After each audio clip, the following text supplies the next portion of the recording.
Arapçada fiiller ek harf alarak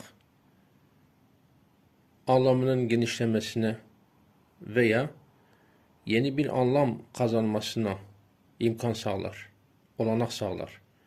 Sadaka kök fiil, ek almamış bir fiil.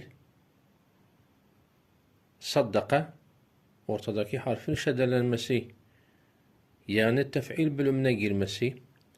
Sadaka, ilk harfinin elif alması, yani müfaale bölümüne girmesi. Tasadaka, sadaka fiilinin artı ta harfi alarak tefaale bölümüne girmesidir. Sadaka, doğru söyledi, sözünde durdu. Çocuk sözünde doğru söyledi.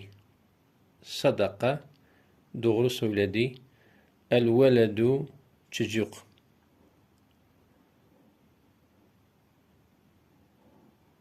El-veledu fi kelamihi, konuşmasında, sözlerinde doğru söyledi.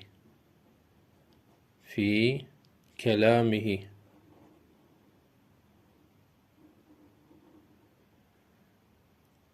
Baba oğlunu doğruladı. Saddaka, doğruladı. Sadaka, doğru söyledi. Saddaka, doğruladı. El-ebu, baba.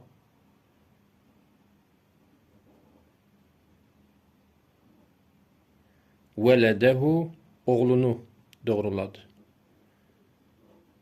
Veledehu. Sadaka, dostluk kurdu. Birisinin başkalarıyla dostluk kurması. Öğrenci arkadaşlarıyla dostluk kurdu. Sadaka et-tilmizu, öğrenci. Et-tilmizu.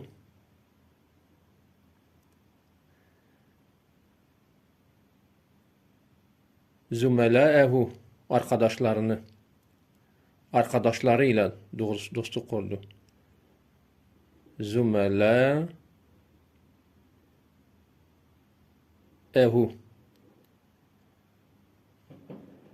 Öğrenciler sınıfta birbirleriyle arkadaş oldu. Tesadaka et-tullabu.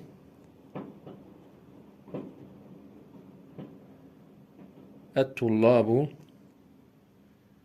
dostluk kurdular. Öğrenciler fis-saffi, sınıfta.